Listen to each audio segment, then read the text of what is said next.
এখন তো আপনাদের এলাকার মানুষ এখন আর বেড়াইতে সুদ খায় না।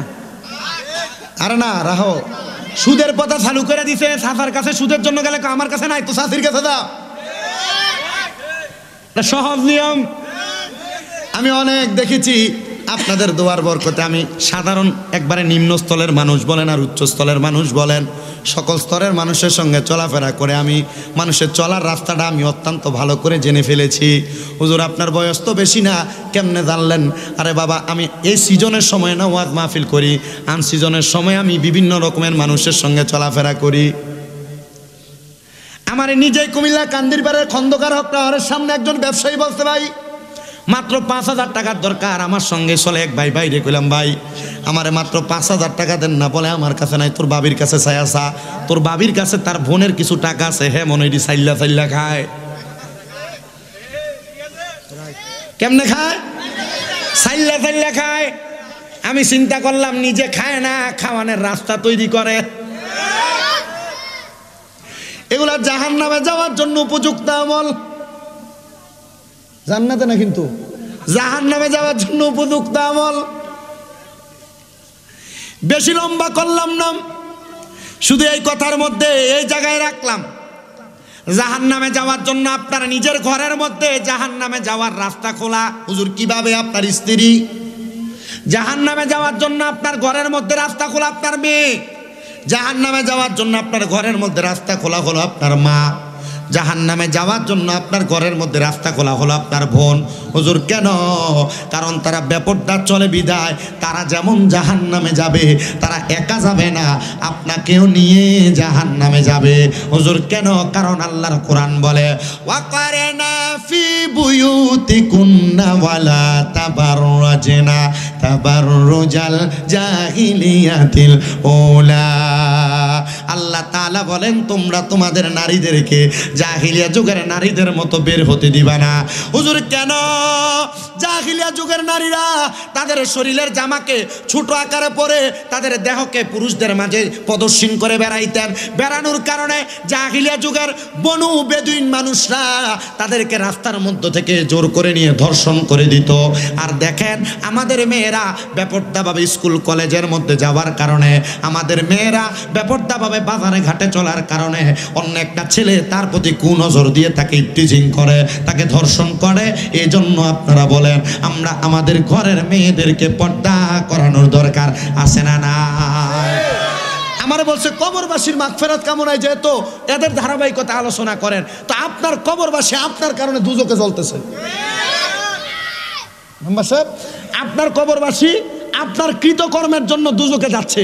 এখানে আপনারা যারা আছেন, আপনারা যেই জায়গাতে বসবাস করেন বা যেখানে আপনার ঘর আপনার বাড়ি নিজের কিনা না, আপনার বংশীয় পৈতৃক অথবা মাইত্রিক সম্পত্তি, দাদার দিনের সম্পত্তির মধ্যে বসবাস করেন কারা কারা? এক নাম্বার আমি। কারা কারা হাত তোলেন? যারা যারা নিজের পৈতৃক আর দাদার দিনের, আপনি কি কিনা সম্পত্তি বাস করেন? হাত তোলেন না? হাত তোলেন? হাত তোলেন। পৈতৃক সম্পত্তি দাদার দিন না, আমি নিজের কিনা ডাত করি। এবার হাত নামান। ইয়া আইয়ুহাল্লাযীনা আমানু হাল আদুল্লুকুম আলা তিজারাতিন তুনজিকুম মিন আযাবিন আলীম।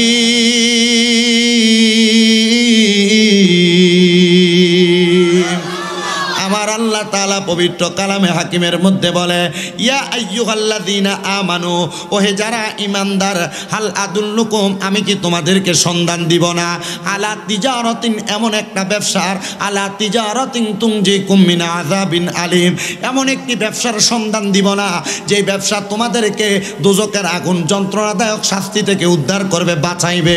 জবান খুলে জোরে জোরে পড়েন আল্লাহু আকবার। আমার আলা হযরত ইমাম ইশকে মোহাব্বত ইমাম আহমদ রাজা খান ফাজিলে বেরলভী ওনার তাফসিরে কানজুল ইমান খাজাইনুল ইরফানের মধ্যে এই আয়াতে কারিমার অত্যন্ত সুন্দর একটা ব্যাখ্যা করেছেন।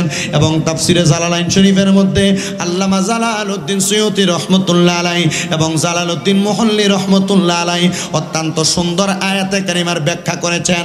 আল্লাহ তাআলা মুমিন বান্দাদেরকে ডাক দিলেন আর বললেন, হাল আদুল্লুকুম আলা তিজারাতিন, আমি কি তোমাদেরকে এমন একটা ব্যবসার সন্ধান দিব না, আলা তিজারাতিন তুনজিকুম মিন আযাবিন আলিম, যেই ব্যবসা তোমাদেরকে যন্ত্রণাদায়ক শাস্তি থেকে উদ্ধার করবে। ও আল্লাহ, এটা কেমন ব্যবসা আপনি আমাদেরকে বলে দেন না। এই আয়াতে কারিমার তাফসীর করতে গিয়ে হযরতে আব্দুল্লাহ ইবনে আব্বাস রাদিয়াল্লাহু তাআলা আনহু পর্যন্ত ঘোষণা করে, এটা এমন ব্যবসার কথা বলা হয়েছে যে এই ব্যবসার মধ্যে কোনো প্রতারণা নাই, যে ব্যবসার মধ্যে কোনো চুরি নাই, যে ব্যবসার মধ্যে কোনো মিথ্যা নাই। এমন ব্যবসা যেই ব্যবসার মাধ্যমে যিনি বিক্রি করেন তিনিও সন্তুষ্ট থাকেন, যিনি ক্রয় করেন তিনিও সন্তুষ্ট থাকেন। জোরে পড়েন মারহাবা। একটা আয়াতে কারিমার উপর কথা বলবো, ঠিক এই একটা আয়াতে কারিমার উপর যদি আমল করেন, যদি মানুষ এই একটা আয়াতে কারিমার উপর আমল করার পর তার জীবন পরিবর্তন করে, ইনশাআল্লাহুল আজিজ, এমন একটা একটা আয়াতের উপর আমল করার কারণে আমাদের সমাজ পরিবর্তন হয়ে যাবে। ঠিক আছে না? ঠিক আছে। তো এই জন্য ধারাবাহিকভাবে আমি কথাটা বলার চেষ্টা করব, আপনারা শোনার চেষ্টা করবেন। আল্লাহ তাআলা আমাদেরকে এমন ব্যবসার সন্ধান দিচ্ছেন যারা মুমিন তাদেরকে। এবার বলে হুজুর, তাহলে এমন মুমিন বান্দাদেরকে এই ব্যবসার সন্ধান দেওয়ার কারণ কি? মূল কারণ হচ্ছে মুমিন বান্দারা যেন কোনো প্রতারক ব্যবসায়ীর ব্যবসা দেখে সে যেন তার ব্যবসার মধ্যে প্রতারণা না করে। আমাদের এলাকায় দুই প্রজাতির ব্যবসায়িক আছেন। এক প্রজাতির ব্যবসায়িক হচ্ছে সত্যবাদী, আরেক প্রজাতির ব্যবসায়িক হচ্ছে মিথ্যাবাদী। আছে না? আমি আলোচনার সাবজেক্টটা এইদিকে আনার মূল কারণ হচ্ছে সামনে মাহে রমজান আসতেছে। মাহে রমজান আসার কারণে অনেক ব্যবসায়ীরা মালকে মজুত করে, মালামালকে মজুত করে এটার একটা দায়ভার গরিব দুঃখী এবং এলাকার মানুষ যারা ভুক্তভোগী তাদের উপর চাপায় দেয়। যেমন কি, যে রমজান আসার কারণে এখন তারা বুটকে রিজার্ভ করবে, তারা ডালকে রিজার্ভ করবে, তারা তেল রিজার্ভ করবে, তারপর মুড়িকে রিজার্ভ করবে, এগুলা করে তারা গুদামজাত করবে। করার পর বাজারের মধ্যে একটা মালামালের সংকট দেখা দিবে। এই মালামালের সংকট দেখা দেওয়ার কারণে মানুষ এই মালটা, যেই বুট মানুষ 50 টাকায় কিনতে পারত, যখন মালের সংকট থাকবে, এটা যখন বাহিরের দেশ থেকে আমদানি করা লাগবে, আমদানি করার কারণে এই 50 টাকার মাল যখন 65 টাকা করে আমদানি করতে হবে, তখন আপনি এই মালটাকে কিনতে হবে 65 টাকার মাল 70 টাকায়, তখন আপনি দোষ দিবেন, সরকার কি যে করতেছে, সরকার আমরার মালটির দামটা বাড়াইছে। আসলে এটা দোষ আপনি সরকারকে দিবেন না, এটা দোষ আপনাকে দিতে হবে ওই গুদামজাতকারী ব্যবসায়ীদেরকে। হুজুর কেন? আল্লাহ তাআলা কুরআনুল কারীমের মধ্যে ওই ব্যবসায়ীর কথাই বলেছেন যারা প্রতারণা করে মানুষকে ধোঁকা দেয়। হুজুর আপনি কি সরকারের পক্ষে কথা বলছেন? জি না, আমি কারোর পক্ষে কথা বলার মানুষ নয়। আমি আল্লাহর কোরআন, রসুলে পাকের হাদিস আমাদেরকে যে আদর্শ গঠনে কথা বলার আদেশ দিয়েছে, আমরা সেই আদেশে কথা বলবো। এবার বলেন, আল্লাহর কোরআন যা বলে আমরা সেটার উপর ব্যবসা এবং অন্যান্য প্রত্যেকটি দিক নির্দেশনা মানার দরকার আছে না নাই? জোরে বলেন, দরকার আছে না নাই? আল্লাহর হাবিব সাল্লাল্লাহু আলাইহি সাল্লাম মক্কা শরীফের মধ্যে উমরা হজ করার পরে নবী রাহমাতুল লিল আলামিন নবী মক্কা শরীফের দুইটা খেজুরের দোকানের মধ্যে প্রবেশ করলেন। দুইটা খেজুরের দোকানের মধ্যে প্রবেশ করার পরে আল্লাহর হাবিব সাল্লাল্লাহু আলাইহি সাল্লাম ওই খেজুরের দোকানের মালিক থেকে দুইটা খেজুরের টুকরির মধ্য থেকে আল্লাহর হাবিব 2 তোলা খেজুর ক্রয় করেছেন। আর 2 তোলা খেজুর ক্রয় করার পরে দাম জিজ্ঞাসা করার পরে বলেছেন, ইয়া রাসূলুল্লাহ, ইয়া হাবিবাল্লাহ, 2 তোলা খেজুরের মূল্য হলো মাত্র 1 দিরহাম। নবী রাহমাতুল লিল আলামিন নবী এই 2 তোলা খেজুর থেকে 2টা খেজুর বক্ষণ করার পর ডাক দিয়ে বললেন, হে ব্যবসায়ী, আমি তোমাকে এই খেজুরগুলোর জন্য 2 দিরহাম প্রদান করলাম। বলেন সুবহানাল্লাহ। পূর্বের ব্যবসার বর্তমানের ব্যবসা একরকম নয়। নবীজি 2 তোলা খেজুর ক্রয় করার পরে আল্লাহর হাবিব সাল্লাল্লাহু আলাইহি সাল্লাম 2 তোলা খেজুরের দাম 1 দিরহাম মালিক বলার পরে নবীজি তাকে 2 দিরহাম প্রদান করলেন। ওই ব্যবসায়ী ডাক দিয়ে বললেন, ইয়া রাসূলুল্লাহ, ইয়া হাবিবাল্লাহ, আপনার কাছে আমার একটা আবদার হলো, আপনি আমাদেরকে বলেন না আপনি কেন 1 দিরহামের খেজুরটা ক্রয় করার জন্য আমাকে 2 দিরহাম প্রদান করলেন। নবী বলে, সাহাবী, আমি তোমাকে 2 দিরহাম দেওয়ার কারণ হইল তোমার এই খেজুরটা মানে অনেক ভালো খেতে এবং সুস্বাদু, এজন্য আমি তোমাকে 2 দিরহাম প্রদান করলাম। কারণ আমি মনে করলাম এই খেজুরের দামটা আরও অনেক বেশি, এই জন্য আমি তোমাকে খেজুরটা প্রদান করলাম, খেজুরের জন্য 2 দিরহাম প্রদান করলাম।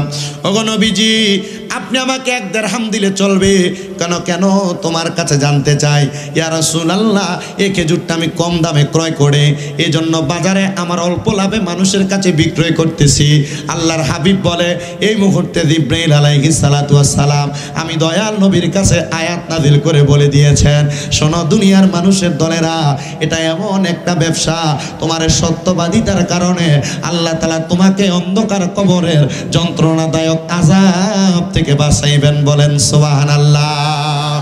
ও মায়ার নবী, তাহলে বোঝা গেল কবরের আযাব থেকে বাঁচার জন্য ব্যবসাও একটা আমাদের মাধ্যম। শুধু আমাদের কবরের আযাব থেকে বাঁচার জন্য নামাজ পড়লেও চলবে না, নামাজের পাশাপাশি আপনি আমি যে কর্মগুলা করব ওই কর্মগুলার মধ্যে সত্যবাদিতার দরকার।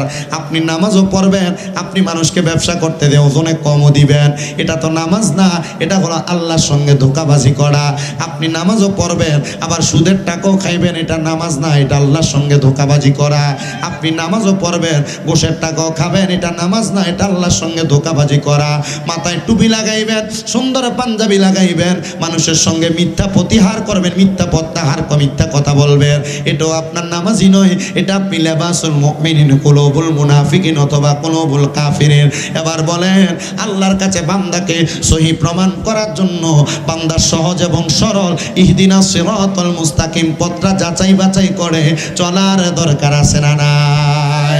এবার আমার আল্লাহ তাআলা বলেন ইয়া আইয়ুহাল্লাযীনা আমানুত্তাকুল্লাহা ওয়াল তানজুর নাফসুম মা কদ্দামাত লিগাদিন ওয়াত্তাকুল্লাহা ইন্নাল্লাহা খাবীরুম বিমা তা'মালুন। আপনাদের কষ্ট হচ্ছে? আপনারা আল্লাহু আকবার সুবহানাল্লাহ বলার সময় অলসতা প্রকাশ করছেন? মুহাব্বতের আওয়াজে বলবেন। আল্লাহ তাআলা কুরআনুল কারীমে বলেন ইয়া আইয়ুহাল্লাযীনা আমানু, ওহে যারা ঈমানদার, আল্লাহ বলেন ইত্তাকুল্লাহ, তোমরা আল্লাহকে ভয় করো। হুজুর ঈমানদার কেন আল্লাহকে ভয় করবে? ঈমানদার তো আল্লাহকে ভয় করে ঈমানদার হয়েছে। হুজুর বলে না, শোনো দুনিয়ার মানুষের দলেরা, ঈমানদার আল্লাহকে ভয় করে যদিও ঈমানদার হয়, এই ঈমানদারকে কুমন্ত্রণা দেওয়ার জন্য শয়তান তার পেছনে সর্বদা থাকে। হুজুর কেন? আমাদের এলাকার মধ্যে যেই ব্যক্তি হারাম খায়, যেই ব্যক্তি পরের সম্পদ মেরে মেরে খায়, যেই ব্যক্তি সুদের টাকা খায়, ঘুষের টাকা খায়, মানুষের হারাম সম্পদ খায়, ওই ব্যক্তির সঙ্গে কি শয়তান নাই? হাদিস শরীফের riwayতের মধ্যে পাওয়া যায় না ওই ব্যক্তির সঙ্গে শয়তান নাই। হুজুর কেন? কারণ ওই ব্যক্তি নিজেই আস্তে একটা শয়তান। যারা হারাম খায়, যারা সুদ খায়, পরের সম্পদ মেরে মেরে খায়, তাদের সঙ্গে শয়তান নাই। কারণ শয়তান দুই প্রকার, একটা খান্নাস, একটা ইনসান শয়তান। যেটা খান্নাস শয়তান এটা মানুষকে আসর করে, আর যেটা ডাইরেক্ট মানুষ শয়তান এটা মানুষ রূপে মানুষের সঙ্গে লেবার সুন্দর করে মানুষকে ধোঁকা দেওয়ার জন্য আক্রমণ করে। আছে না নাই এমন অবস্থা? আল্লাহ তাআলা আমাদেরকে এমন অবস্থা থেকে হেফাজত দান করে, জুড়ে বলেন আমিন। আমি একদিন আমার একজন উস্তাদকে বললাম, হুজুর কেন লোকটার সঙ্গে শয়তান নাই? হুজুর কয় শোনো, সে যে কর্মকাণ্ডগুলা করতেছে সে নিজেই শয়তানের দায়িত্ব পালন করে। আমি জিজ্ঞাসা করলাম শয়তানের দায়িত্ব পালন করার কারণে এই ব্যক্তির শাস্তিটা কেমন হবে? হুজুর কয় আযাবুন শাদীদ, ওই শাস্তিটা হলো যন্ত্রণাদায়ক শাস্তি। এবার বলেন এমন কঠিন শাস্তি থেকে আমাদের সবাইকে বাঁচার দরকার আছে না নাই? নিয়ে আসেন সকল অতিথিবৃন্দুদেরকে স্টেজে নিয়ে আসেন মাশাআল্লাহ সম্মানের সাথে। আল্লাহ তাআলা আমাদেরকে আল্লাহ তাআলার কোরআনের আইন মোতাবেক চলাফেরা করার তৌফিক দান করুন, জোরে পড়েন আল্লাহুম্মা আমিন। এবার আল্লাহ বললেন যারা ঈমানদার তাদেরকে বললেন ইত্তাকুল্লাহ, আল্লাহকে ভয় করার জন্য। এবার বলেন আমরা সবাই আল্লাহকে ভয় করি কি করি না? বলেন আমরা আল্লাহকে ভয় করি কি করি না? যদি বলি আল্লাহকে যারা ভয় করেন, এখানে যারা আছেন কতজন এশারের নামাজ পড়েছেন? তা আমি কয়জন পাবো এশারের নামাজ পড়নেওয়ালা? কারণ আমি আসার পরেও যখন নামছি, নামার পর দেখি সুন্দর মাহফিল। আমাকে মেম্বারশিপ জিজ্ঞাসা, হুজুর আমরা মাহফিল স্টেজ স্যান্ডেল কেমন হইলো? আমি বললাম মাশাআল্লাহ খুব সুন্দর, মাশাআল্লাহ আলহামদুলিল্লাহ যথেষ্ট পরিমাণ সুন্দর। এটার কারণে কবরবাসীর মাগফিরাত হবে আজকে দোয়ার কারণে। আল্লাহ তাআলা এই জান্নাতের বাগানে আপনারা যারা আসছেন আপনাদের উসিলায় মাফ করবে। কিন্তু দুঃখের বিষয়, আমি যদি প্রশ্ন করি আল্লাহর কোরআন, আল্লাহ ঈমানদারকে বলেছেন আল্লাহকে ভয় করার জন্য, আপনি আল্লাহকে ভয় করেন কিনা? আপনি বলবেন হ্যাঁ হুজুর করি। এখন যেই ব্যক্তি আজকে এশারের নামাজ পড়লো না, যদি জিজ্ঞাসা করি আপনি ভয় করেন, এও বলবে করে। জি না, আপনার এটা আল্লাহকে ভয় করা নয়, এটা আপনার মিথ্যা প্ররোচনা। কথা বলেন ঠিক কিনা? আল্লাহ তাআলা যেন আমাদেরকে আল্লাহ তাআলাকে পরিপূর্ণ ভয় করার তৌফিক দান করে। জুড়ে পড়েন আমিন। আমার মুসলমান ইমানদার বাবাজিরা, বন্ধুরা, পর্দার অন্তরালের মা বোনেরা, এবার আমার আল্লাহ তাআলা কোরআনুল কারীমের মধ্যে বলেন, ওয়াল তানজুর নাফসুম মা কদ্দামাত লিগাদি ওয়াত্তাকুল্লাহা ইন্নাল্লাহা খাবীরুম বিমা তা'মালুন। আল্লাহ তাআলা বলে, ওয়াল তানজুর, তোমাদের প্রত্যেকের তাকানো উচিত, নাফসুম মা কদ্দামাত লিগাদ, তোমাদের পূর্ববর্তীদের দিকে, যাদেরকে আগে প্রেরণ করা হয়েছে। ও আল্লাহ, পূর্ববর্তী কারা? বলে তাদের মধ্যে এক প্রকার মানুষ জান্নাতি আর এক প্রকার মানুষ হলো জাহান্নামী। যারা দুনিয়ার জমিনের মধ্যে নেক কাজ করেছে, ভালো কাজ করেছে, তোমরা তাদের দিকে তাকায়া তোমাদের জীবনটাকে সুন্দর এবং সহজ সরল পথ মোতাবেক পরিচালনা করো। আর যদি তোমরা জাহান্নামীদের পথটা অনুসরণ করো, তাহলে তোমরাও নিজেরাও জাহান্নামের পথের মধ্যে চলে যাবে। ইয়া রাসূলুল্লাহ, ইয়া হাবিবাল্লাহ, নবীজি আপনার কাছে জানতে চাই, আমাদের পূর্ববর্তী কোন মানুষগুলা ভালো ছিল আর কোন মানুষগুলা খারাপ ছিল? এবার আমার আল্লাহর নবী আল্লাহর কোরআন থেকে বলে, ওয়ালা তাকুনু কাল্লাযিনা নাসুল্লাহা ফাআনসাহুম আনফুসাহুম উলাইকা হুমুল ফাসিকুন। জবান খুলে উচ্চ কণ্ঠে জোরে জোরে পড়েন আল্লাহু আকবার। আল্লাহর নবী বলেন, ওয়ালা তাকুনু, তোমরা তাদের মতো হয়ো না, কাল্লাযিনা যাহারা নাসুল্লাহা, আল্লাহকে ভুলে বসেছে, আল্লাহকে ভুলে গিয়েছে, ফাআনসাহুম, আমি আল্লাহ তাদেরকে বিপদের মধ্যে ফেলে রেখেছি, আনফুসাহুম, এরা নিজেদের কথা ভুলে গেছে। আল্লাহ তারা কারা?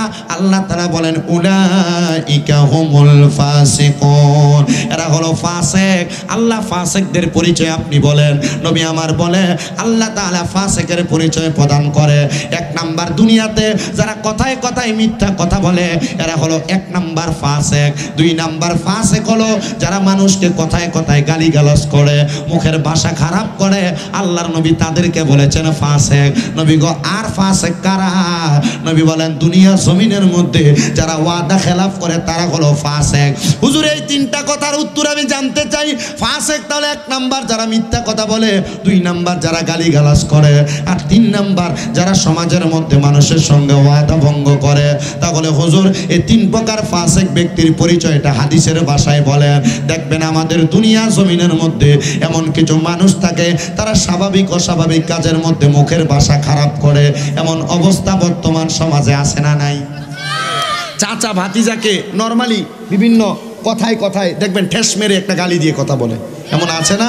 দোকানপাটে বসার কারণে দেখবেন বসে বসে একজন আর একজনকে বাজে ভাষায় বিভিন্ন কথা নিয়ে গালিগালাজ ব্যবহার করে, খারাপ শব্দ ব্যবহার করে। নবীজি বলেছেন এরা ফাসিক, এদের মুখের ভাষা খারাপ হয়ে যাচ্ছে। ইয়া রাসূলুল্লাহ, নবীজি তাহলে বুঝতে পারলাম দুই নাম্বার যারা মিথ্যা কথা বলে। ইয়া রাসূলুল্লাহ, কোন জায়গার মধ্যে মিথ্যা কথা বলে? নবী বলে মানুষকে হাসানোর জন্য, মানুষকে খুশি করার জন্য তারা মিথ্যা কথা বলে, মিথ্যা কথা বানিয়ে বানিয়ে বলে। আল্লাহর নবী বলে তারা হলো ফাসিক। নবীজি আর ফাসিক কারা? নবী আমার বলে দুই নাম্বার ফাসিক হলো তারা যারা সমাজের মধ্যে মানুষের সঙ্গে ওয়াদা ভঙ্গ করে, একজন আরেকজনের সঙ্গে ওয়াদা খেলাফ করে, কাউকে কথা দেওয়ার পরে তার কথাটা পরিপূর্ণ করে না। নবী আমার বলে তারা হলো এক নাম্বার ফাসিক। ইয়া রাসূলুল্লাহ, ও গো মায়ার নবী, রাহমাতুল লিল আলামিন নবী, ফাসিকদের জায়গা কোথায়? আমার নবী আল্লাহর কোরআন থেকে বলে ফাসিকদের জায়গা হলো দুনিয়া জমিন থেকে কবরে যাওয়ার পরে ফি নারি জাহান্নামা খালিদিনা ফিহা, ওই ফাসিকের জায়গা হলো জাহান্নাম। এবার আপনারা বলেন, যদি মিথ্যা কথা বলার কারণে, ওয়াদা ভঙ্গ করার কারণে, জবানের ভাষা খারাপ করার কারণে আল্লাহর জাহান্নামে যাওয়া লাগে, তাহলে আমাদেরকে মিথ্যা কথা বলা, খারাপ ভাষায় কথা বলা, ওয়াদা ভঙ্গ করা, এমন বাজে কাজগুলা ছাড়ার দরকার আছে না নাই? এবার আসেন বাবাজিরা, আল্লাহর কোরআনের আয়াত মোতাবেক শুনলেন, নবীর হাদিস মোতাবেক শুনলেন।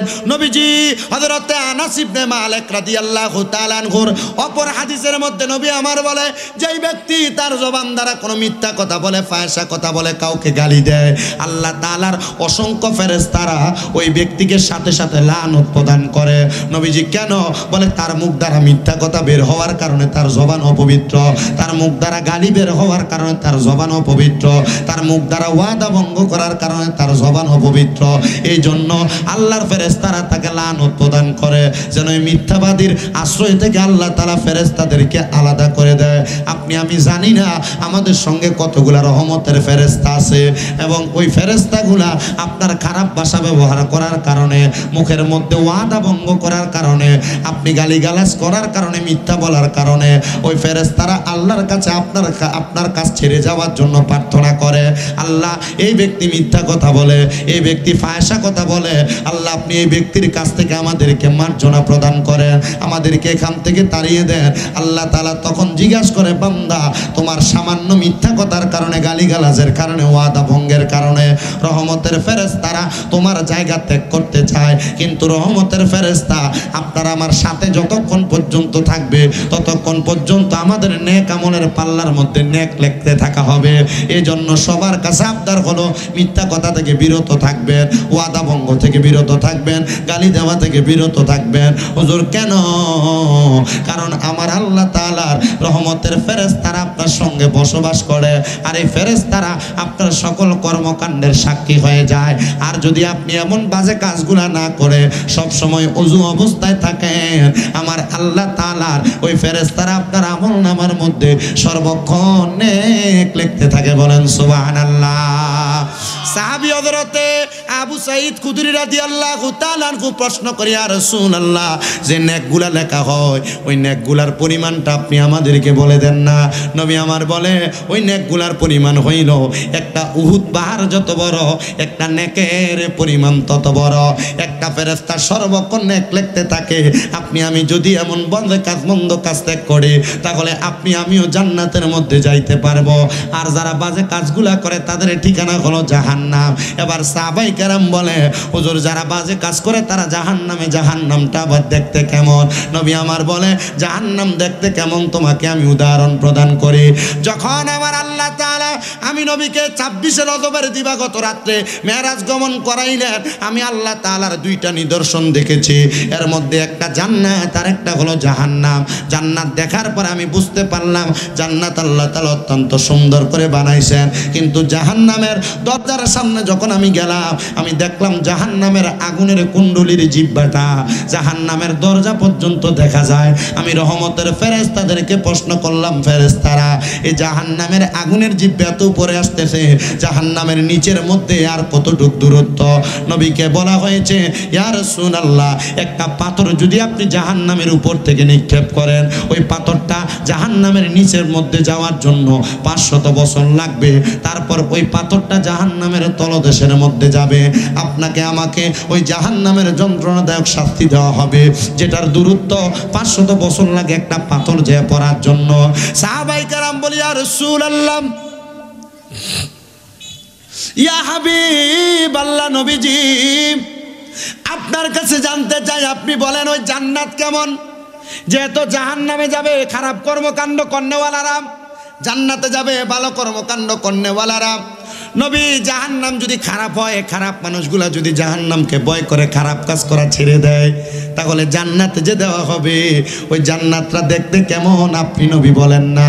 এবার আমার নবী বলে, জান্নাতি তাজরি মিন তাহতিহাল আনহার, আল আনহারু খালিদিনা ফিহা আবাদা, রাদিয়াল্লাহু আনহুম ওয়া রাদু আন, যালিকা লিমান খাশিয়া রাব্বা। জবান খুলে উচ্চ কণ্ঠে জোরে জোরে পড়েন আল্লাহু আকবার। সবাই জবান খুলে মহাব্বতে দরুদ শরীফ পড়েন, আল্লাহুম্মা, জোরে পড়েন, জোরে।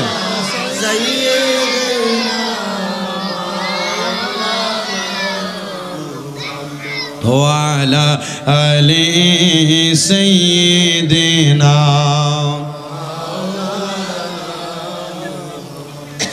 আল্লাহর হাবিব সাল্লাল্লাহু আলাইহি সাল্লাম বলে, জান্নাতিন তাজরি মিন তাহতিহাল আনহার, ওই জান্নাত এত সুন্দর, ওই জান্নাতের নিচে দিয়ে একটা নদী প্রবাহিত হয়। ইয়া রাসূলুল্লাহ, ওই জান্নাতের মধ্যে একজন মানুষ প্রবেশ করার পর কতদিন থাকবে আপনার কাছে জানতে চাই। নবী আমার বলে, খালিদিনা ফিহা আবাদা, ওই জান্নাতের মধ্যে একজন প্রবেশ করলে সারা জীবন ওই জান্নাতে থাকবে। লাস্টে একটা শব্দ ব্যবহার করেছে আবাদা, ওই জান্নাত থেকে ওই বান্দা বের হতে চাইবে না। বলেন সুবহানাল্লাহ। নবী জয় জান্নাতে তাহলে কারা কারা থাকবে? নবী আমার বলে রাদিয়াল্লাহু আনহুম ওয়া রাদু আন, যারা দুনিয়ার জমিনে আল্লাহর প্রতি খুশি হয়েছে, আমার আল্লাহ যাদের প্রতি খুশি হয়েছে তারাই ওই জান্নাতের মধ্যে থাকবে। হুজুর আল্লাহ কাদের প্রতি খুশি হয়েছে আর কারা আল্লাহর প্রতি খুশি হয়েছে? আমি যদি প্রশ্ন করি, ও কল্পবাসের বাবারা, আপনারা আল্লাহর প্রতি খুশি না বেদার? আপনারা বলবেন খুশি। কিন্তু আমার আল্লাহ তাআলা আপনার প্রতি খুশি কিনা যদি প্রশ্ন করা হয়, আপনি নিজে উত্তর দিবেন আল্লাহ কেমনে আমার প্রতি খুশি হবে? আমি তো নামাজ পড়ি না, আমি তো রোজা রাখি না, আমি তো আল্লাহ তাআলার ইবাদত করি না, আমি তো সত্য কথা বলি না, আমি তো হারাম খাওয়া ছাড়তে পারি না, প্রকাশ্যে অপ্রকাশ্যে বিভিন্নভাবে আমি হারাম খাবার খাইতেছি। এই জন্য আমার আল্লাহ তাআলা আমারে ক্ষমা করবে না, আমার আল্লাহ তাআলা আমার প্রতি রাজি খুশিও থাকবে না। হুজুর ওই জান্নাতে কারা থাকবে? আল্লাহ তাআলা বলতেছেন যালিকা লিমান খাশিয়া রাব্বা, যারা আল্লাহকে সবচাইতে বেশি ভয় করে তারা থাকবে। তো আল্লাহকে যারা ভয় করে তারা কোনোদিন নামাজ ছাড়ে না, আল্লাহকে যারা ভয় করে তারা কোনোদিন ইসলামের সত্য ধর্মের কাজগুলা ছাড়ে না, যারা আল্লাহকে ভয় করে তারা কোনোদিন হারাম খায় না, যারা আল্লাহকে ভয় করে তারা কোনোদিন পরনিন্দা করে না, যারা আল্লাহকে ভয় করে তারা কোনোদিন পরের সম্পদ মেরে খায় না। ইয়া রাসূলুল্লাহ, ইয়া হাবিবাল্লাহ, তাহলে এমন কথা নবী আপনি আমাদেরকে জানিয়ে দেন। আমরা তো আল্লাহকে ভয় করতে চাই। নবী আমার কয়, শোনো, আল্লাহকে যদি ভয় করতে চাও, যদি এটা তোমার মুখের কথা হয় আর যদি অন্তরের কথা হয়, একটা একরকম হতে পারবে না। কারণ ইন্নাল্লাহা খাবীরুম বিমা তা'মালুন, নিশ্চয় আল্লাহ তাআলা তোমাদের অন্তরের সকল খবর সম্পর্কে অবহিত। মুখে বললেন আমি মুসলমান, মুখে বললেন আমি মুসলমান, মুখে বললেন আমি মুসলমান, কিন্তু আপনার কাজে কর্মে আপনি যে মুসলমান বোঝা যায় না। এই ব্যাপারে নবীজির হাদিস শরীফ আন আলী রাদিয়াল্লাহু তাআলা আনহু قال قال رسول الله صلى الله عليه وسلم يوشك أن يأتي على الناس زمان لا يبقى من الإسلام إلا اسمه। নবী আমার বলে কিয়ামতের পূর্বে এমন একটা অবস্থা হবে, এমন একটা অবস্থা হবে, এমন একটা অবস্থা হবে, দুনিয়ার মুসলমান তোমরা শুনে নাও। না এটা লারা দিক।